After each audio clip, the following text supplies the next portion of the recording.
What's going on, you guys? This is Cooked Vegetables back in here with another podcast for you guys. How's everybody doing, man? I hope you are doing amazing, fantastic, splendid, wonderful, wherever you are in the world. The title of today's podcast is going to be Why Your Light Attracts and Irritates Dark People on Semen Retention. After a few years on the SR journey, my understanding of how the world works has been irrevocably deepened. Up until a few years ago, I didn't understand spirituality at all. Like most good Christian men, I went to church every Sunday and believed in God. However, the picture of God and spirituality that the churches painted for me every Sunday made little to no sense. It was hard to reconcile while most good-natured Christians were often poor, while the greedy, treacherous, and narcissistic were often obscenely rich. I mean, if the God of the Bible were the creator of the universe, wouldn't it make sense for his children to be abundantly protected and cared for at all times? As I grew up, what practical experience taught me about how the world actually works was always in utter conflict with the spiritual narratives I was being fed by my religion. Nothing was adding up, which led to a lot of frustration. It wasn't until I stumbled upon the practice of semen retention and true masculine purity years later that I finally started to understand how the world actually works. I think it was Nikola Tesla that once said something to the effect of, if you want to understand how the world really works, think in terms of energy and vibration. As you lot probably already know, Nikola was 100% spot on with his assessment above. Even though we humans inhabit fleshly bodies which allow us to function in this three-dimensional plane of existence, we are primarily spirit beings. Each spirit being needs a certain amount of spiritual energy or life force in order to thrive, almost like an iPhone needs a stored electric charge to function. As the merciful, omnipotent, omniscient Heavenly Father will have it, each of us were born with a certain amount of life force to use judiciously towards our prime directive on this planet, which is to be ye fruitful and multiply and subdue.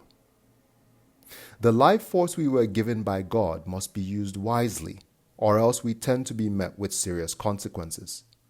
And the more impactful your God-given gifts are, the more dire consequences you will be met with for pointlessly wasting your life force. Truth be told, brothers, before I found the practice of semen retention, I squandered my life force on pointless trysts with women which landed me squarely in hell on earth.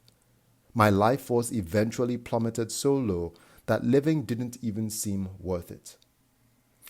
The good news that I eventually found is that while wasting your life force results in you having less and less of it over time, adopting a healthy lifestyle leads to you accumulating more and more of it over time. Your life force tends to grow like money in the bank grows with the benefit of compound interest if you have it in a decent high-yield savings account. At first, the growth is slow and almost imperceptible.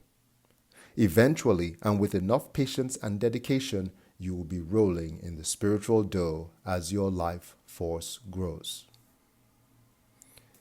As you build up your spiritual dough or life force, many people around you will start to notice and become curious. While some of these people will honestly want to learn more from you so that they may also elevate by doing the work, there will be a lazy few who want to steal this energy from you. Those who wish to steal this energy from you operate mostly at low vibrational or dark emotional states such as jealousy, greed, lust, gluttony, anger, etc. These dark emotions are incompatible with your baseline state as a retainer, which is happy, confident, motivated, stern but kind, etc.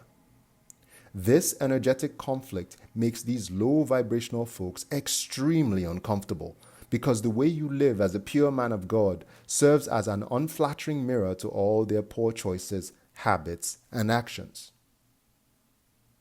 The contradictory state of being uncontrollably drawn to your light as a retainer while simultaneously being unflatteringly exposed by it leads to rather bizarre and confusing behavior from low vibrational people. I couldn't for the life of me figure out why some people wanted so badly to be around me, but those same people would also go out of their way to try and harm me whenever I did agree to spend time with them. I only came to understand why this was the case with the accumulation of spiritual knowledge over time. The answer is simple. While these negative people need the positive energy that God gives to His children through retention and masculine purity to thrive, they also feel constantly exposed and humiliated by the same energy whenever they get close. As a retainer, you should know that this sort of frenemy behavior is a surefire sign that a person is dealing with dark, demonic spiritual oppression. If you notice this sort of behavior, it is best to quietly and strategically remove yourself from the company of such people, for bad morals often corrupts good manners. Till next time, brothers, Godspeed and remain blessed. Brother Cooked.